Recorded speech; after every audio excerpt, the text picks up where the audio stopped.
믿기지 않는 일이 벌어졌습니다. 아카데미 수상자보다 더 뜨거운 박수를 받은 한 노배우, 그가 선택한 마지막 무대는 헐리우드도 유럽도 아닌 한국이었습니다. 전 세계 영화제가 외면했던 그 배우에게 단 한 장면으로 눈물을 흘린 나라. 그리고 그곳에서 그는 다시 살아갈 이유를 찾았습니다. 놀랍게도 이 모든 이야기의 배경엔 한국의 따뜻한 사람들과 문화가 있었습니다. 어디서도 전하지 못한 충격적인 감정의 전환. 시청자분들의 귀한 1초.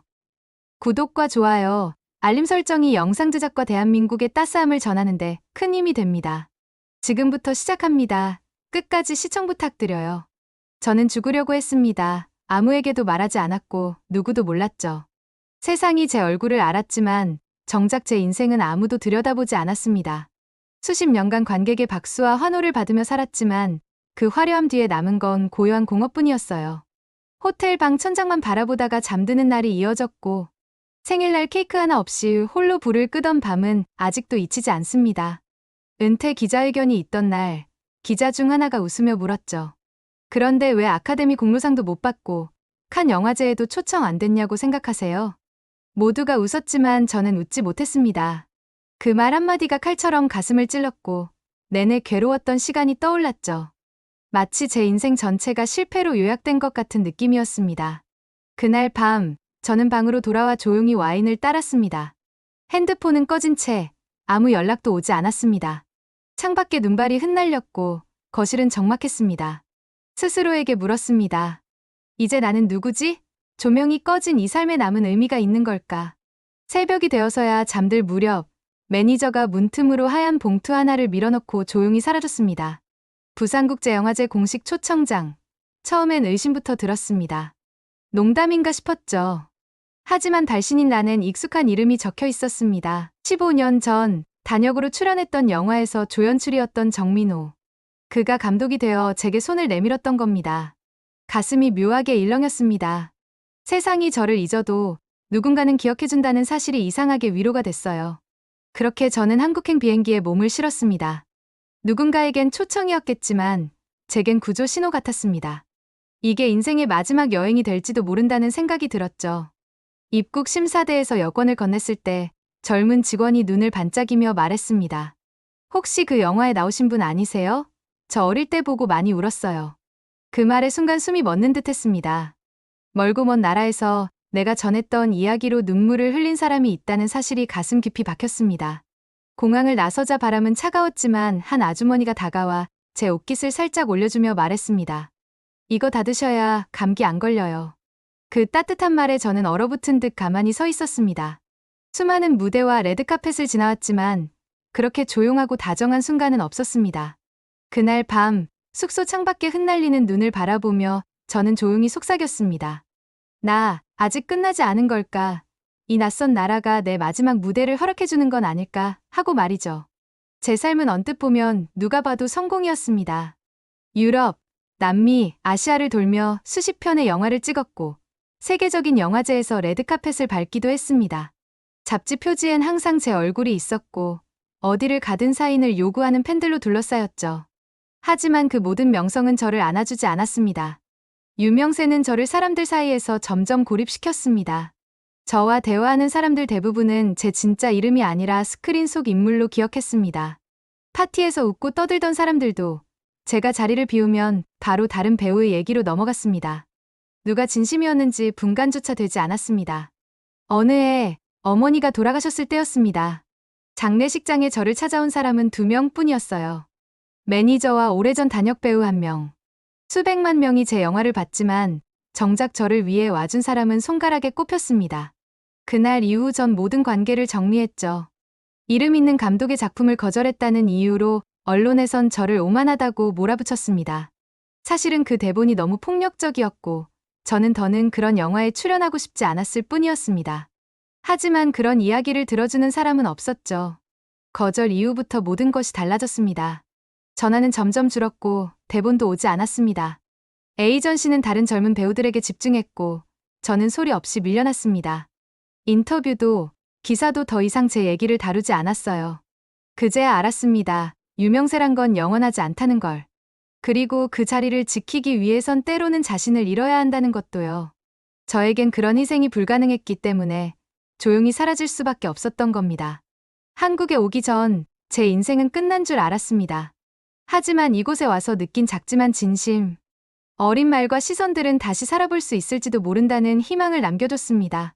저는 지금 그 희망을 더듬어 보고 있는 중입니다. 부산국제영화제는 이름만 들어봤지 직접 가보리라고는 생각해 본 적도 없었습니다. 행사장이 있는 영화의 전당 앞에 도착했을 때 붉은 카펫이 아닌 검은 정장을 입은 자원봉사자들이 먼저 눈에 들어왔습니다. 그들은 제게 고개를 숙이며 인사를 건넸고 준비된 안내판에는 또박또박 제 이름이 적혀 있었죠. 여기까지 오시느라 고생 많으셨습니다. 처음 듣는 한국어였지만 그 따뜻한 표정과 손짓은 통역이 필요 없었습니다. 저는 그 순간 처음으로 진심 어린 환대를 받는 느낌이었어요. 공식 기자회견장으로 향하는 복도에서 지나가던 젊은 감독 한 명이 멈춰 서서 말했습니다. 선생님의 연기를 보고 배우를 결심했습니다. 오늘 이 자리에서 뵙게 되다니 정말 영광입니다. 눈을 마주치고 한참을 말없이 서 있었습니다. 칭찬은 수도 없이 들었지만 저를 보고 꿈을 꿨다는 말은 처음이었으니까요. 영화제 첫날, 개막작 상영이 끝나고 사람들이 기립박수를 보냈습니다. 낯선 나라에서, 낯선 언어 속에서 울려 퍼지는 박수 소리가 유난히 크게 들렸습니다. 마치 제게 주는 것처럼 느껴졌습니다. 숙소로 돌아가는 길, 밤바다를 따라 조용히 걷다가 작은 포장마차를 발견했습니다. 분식 냄새가 풍겨왔고 망설이다가 자리에 앉았습니다. 할머니 한 분이 웃으며 물었죠.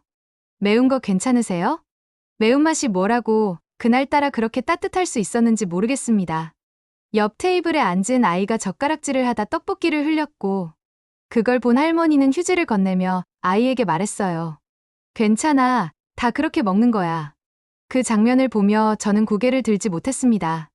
너무 평범하고 조용한 순간이었지만 그 안에 담긴 따뜻함이 제 마음을 무너뜨렸어요. 말 한마디가, 눈빛 하나가 이렇게 사람을 녹일 수 있다는 걸 그때 처음 알았습니다. 이 도시는, 이 나라는 분명 뭔가 달랐습니다. 사실 제가 처음 한국 땅을 밟았던 건 영화제가 아니라 그보다 몇 달 전이었습니다. 정확히 말하면 정민호 감독의 초청장이 오고 나서 며칠 뒤 몰래 미리 와봤던 거였죠. 아무도 몰랐고 공항에서도 제 이름을 알아보는 사람은 없었습니다. 저는 모자와 선글라스를 쓰고 입국장을 조용히 통과했습니다. 그날따라 허리가 유독 아팠고 수화물 대기줄에서 오래 서 있다 보니 버거웠습니다. 그때 뒤에 서 있던 젊은 남성이 저를 힐끗 보더니 조용히 말을 걸었습니다. 짐 무거우시면 제가 올려드릴게요. 처음엔 거절하려 했지만 그는 아무 말 없이 제 가방 손잡이를 들어 올려줬고 무거운 캐리어를 끌고 줄 앞으로 함께 이동했습니다. 표정도 말투도 너무 담백해서 뭔가 계산적인 느낌이 전혀 들지 않았습니다. 그저 누군가를 돕는 일이 자연스러운 사람처럼 보였죠. 괜찮으세요? 많이 무거워 보이시던데요. 그가 던진 말 한마디에 저는 대답 대신 고개만 끄덕였습니다. 그리고 그 순간 눈물이 핑 돌았습니다. 너무 별것 아닌 장면이었지만 그런 종류의 친절을 저는 오랜 시간 받아본 적이 없었습니다. 공항은 복잡했고 시끄러웠지만 그 순간만은 모든 소음이 멎은 듯했습니다. 세관을 지나 밖으로 나갔을 때 비가 조금씩 내리고 있었습니다. 제 앞에서 걷던 중년 여성이 자신의 우산을 반쯤 열더니 뒷사람을 가려주려는 듯한 모습이 보였습니다. 그 장면이 참 묘했어요. 누군가를 위해 일부러 우산을 기울인다는 행위. 그것이 낯설면서도 아름다웠습니다. 호텔까지 택시를 타고 이동하면서 저는 창밖으로 스치는 거리의 풍경을 바라봤습니다. 붐비는 시내 한복판, 혼잡한 도로 속에서도 사람들은 서로를 기다려주고 있었습니다. 신호등 앞에 서 있던 노부부에게 한 운전자가 창을 열고 외쳤습니다. 천천히 건너세요. 괜찮습니다. 그 짧은 말이 얼마나 따뜻하게 들리던지요. 저는 그날 처음으로 한국이라는 나라가 가진 결이 다르다는 걸 느꼈습니다.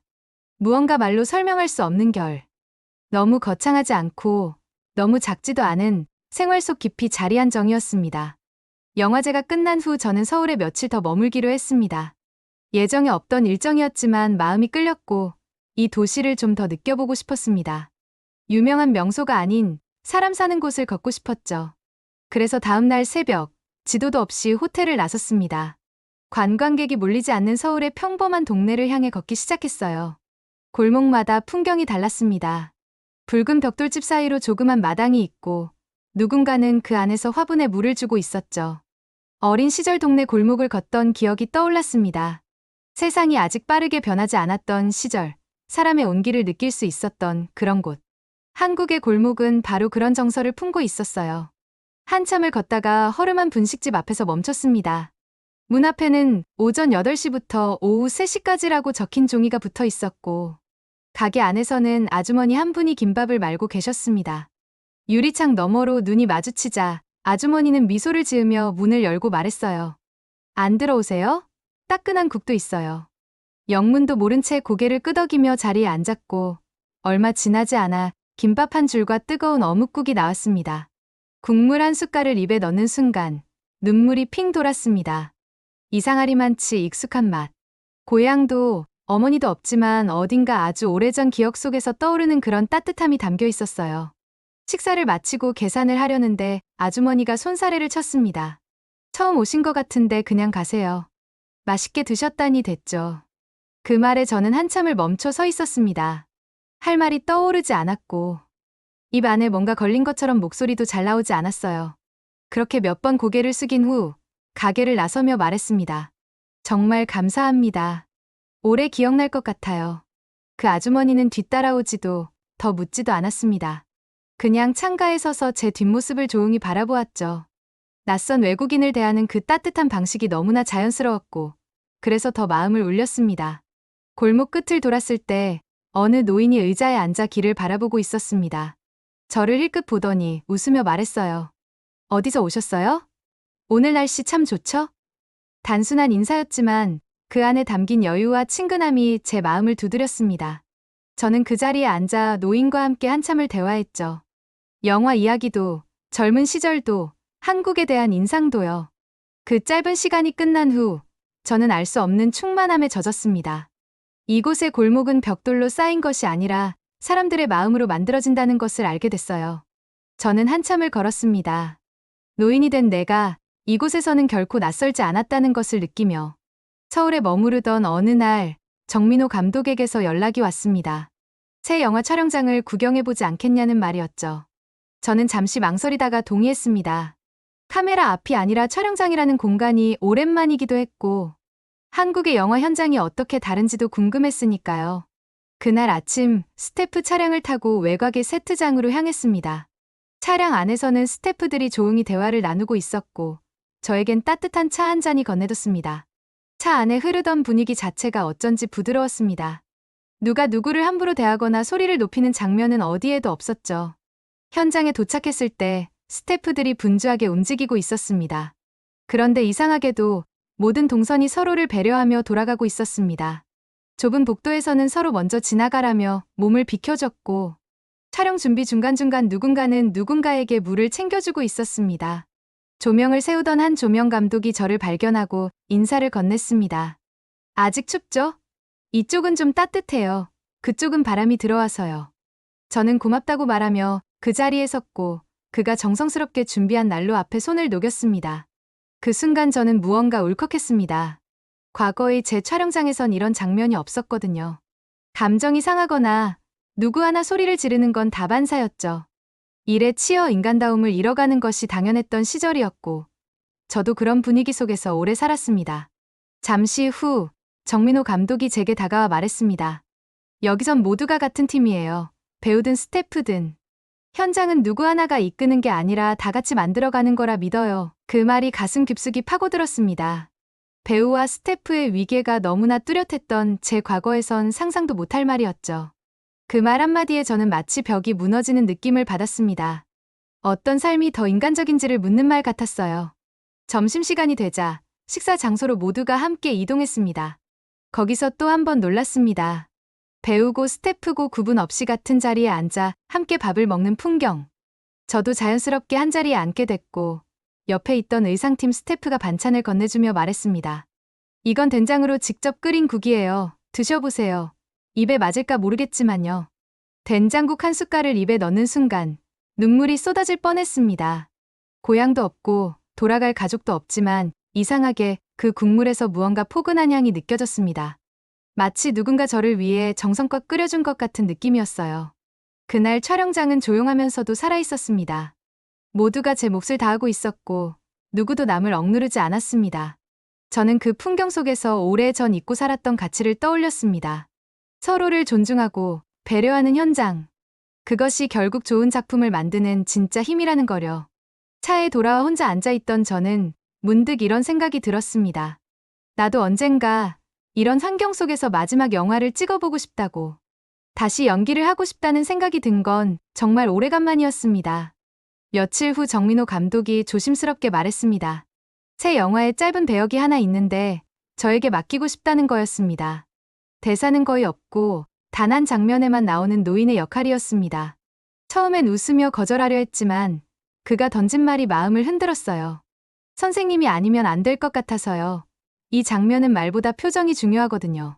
그 말이 무겁게 다가왔습니다.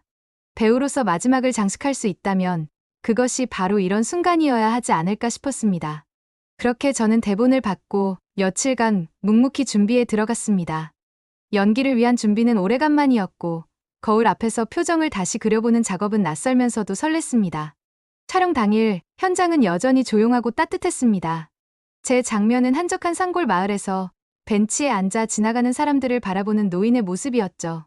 눈이 소복히 내리는 가운데 고요하게 앉아있는 장면이었습니다. 카메라가 돌기 전 스태프들이 하나둘 모여 말없이 인사를 건넸고 그들의 눈빛에 담긴 존중을 느낄 수 있었습니다. 감독은 제게 다가와 짧게 말했습니다. 편하게 하시면 됩니다. 그 자체로 충분해요. 액션 사인이 떨어지고 저는 벤치에 앉았습니다. 아무 말도 하지 않고 천천히 눈을 감았다가 떠보는 장면. 단순한 동작이었지만 그 안에는 많은 감정이 담겨야 했습니다. 흘러간 시간, 놓쳐버린 사람들, 다시는 돌아갈 수 없는 순간들. 그 모든 것을 떠올리며 저는 천천히 시선을 들었습니다. 그리고 그 순간 눈물이 흘렀습니다. 아무도 시키지 않았고 대본에도 없었지만 눈물이 흘렀습니다. 감정이란 건 숨긴다고 사라지는 게 아니란 걸 그 순간 알았습니다. 카메라 뒤에서 조용한 숨소리만 들렸고 촬영이 끝났다는 소리조차 나지 않았습니다. 현장은 숨을 죽인 채 그 장면을 함께 보고 있었습니다. 컷소리가 들린 뒤 정민호 감독이 다가와 말했습니다. 선생님, 감사합니다. 그 한 장면이 이 영화를 바꿨습니다. 저는 고개를 숙였습니다. 그렇게 누군가의 작품에, 인생에 한 장면이라도 남을 수 있다는 것이 얼마나 큰 선물인지 처음으로 깨달았습니다. 박수도 스포트라이트도 없었지만 그날의 연기는 제 인생에서 가장 조용하고도 뜨거운 순간이었습니다. 촬영을 마치고 산길을 내려오는 동안 저는 오랫동안 흘린 눈물의 의미를 곱씹었습니다. 이제야 비로소 하나의 무대를 진심으로 내려놓을 수 있을 것 같았어요. 마지막 연기라는 생각은 들지 않았습니다. 오히려 처음 연기를 시작했을 때처럼 마음이 뜨겁게 뛰고 있었습니다. 늦었지만 진짜 시작을 알리는 듯한 느낌이었습니다. 영화 촬영이 끝난 후 저는 며칠 더 서울에 머물렀습니다. 그날 이후 무언가 정리된 듯한 마음이 들었고 마치 하나의 긴 여정을 마무리한 느낌이었어요. 호텔 방에서 창밖을 바라보며 스스로에게 묻곤 했습니다. 이제 다시 돌아가면 나는 어떤 삶을 살게 될까? 어느 날 아침 정민호 감독에게 연락이 왔습니다. 영화 후반 작업에 들어갔고 제 장면이 편집실을 울렸다는 이야기였습니다. 스태프들 중 몇몇은 그 장면을 보며 말없이 눈물을 흘렸다고 했죠. 그 말을 듣고 한참 동안 아무 말도 하지 못했습니다. 단 한 장면이 누군가의 마음을 울릴 수 있다는 사실이 이렇게 깊게 와닿은 건 처음이었어요. 출국 하루 전, 저는 영화제가 열렸던 부산으로 다시 향했습니다. 영화의 전당 앞 그 벤치를 다시 찾아갔고 사람들이 북적이던 그날과는 달리 한산한 분위기 속에서 조용히 그 자리에 앉았습니다. 낯선 나라에서 내가 남긴 어떤 흔적이 있다는 걸 실감하며 마음이 묘하게 따뜻해졌습니다. 그날 저녁 한 아이가 벤치 근처로 다가오더니 조심스럽게 말을 걸었습니다. 혹시 배우 맞으시죠? 엄마가 예전에 그 영화 보여주셨거든요. 저는 고개를 끄덕이며 아이를 바라봤습니다. 아이는 수줍게 미소 짓더니 주머니에서 꺼낸 작은 쪽지를 내밀었습니다. 펼쳐보니 서툰 글씨로 이렇게 적혀 있었습니다. 고마워요. 영화에서 할아버지 웃을 때 저도 기분 좋아졌어요. 그 글을 읽는 순간 저는 다시금 가슴이 뭉클해졌습니다. 어떤 상도, 어떤 찬사도 이 한 줄보다 값질 수 없겠다는 생각이 들었어요. 그 자리에서 아이에게 말했습니다. 나야말로 고마워. 내 덕분에 내가 다시 웃게 됐어. 아이와 작별 인사를 나눈 뒤 저는 마지막 밤을 조용히 걷기로 했습니다. 바닷가를 따라 이어진 길, 바람은 차가웠지만 가슴은 따뜻했습니다. 사람들이 내게 해준 말들, 촬영장에서의 순간들, 김밥집 아주머니의 미소까지 하나하나 되새기며 걸었습니다.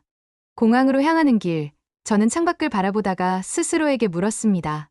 내가 이곳에서 얻은 건 무엇이었을까? 그리고 한 가지 분명한 답이 떠올랐습니다. 한국은 저에게 다시 살아갈 용기를 주었다는 것. 화려함도 명성도 아닌 살아있는 사람으로서의 따뜻함과 관계를요. 비행기 탑승 게이트 앞, 제 이름이 방송을 통해 불렸습니다. 탑승 수속을 밟기 위해 줄을 서는 순간, 한 스태프가 다가와 조용히 말했어요. 이번 영화 시사회 때 꼭 다시 와주세요. 많은 사람들이 기다릴 거예요. 저는 미소 지으며 고개를 끄덕였습니다. 이젠 다시 돌아오고 싶은 곳이 생겼다는 사실만으로도 충분했습니다. 제 인생의 마지막 장은 이곳 한국에서 가장 따뜻하게 쓰였으니까요. 수많은 무대 위에서 나는 언제나 역할로 존재했지만 한국에서만큼은 내 이름과 얼굴, 그리고 삶을 온전히 바라봐준 사람들이 있었습니다.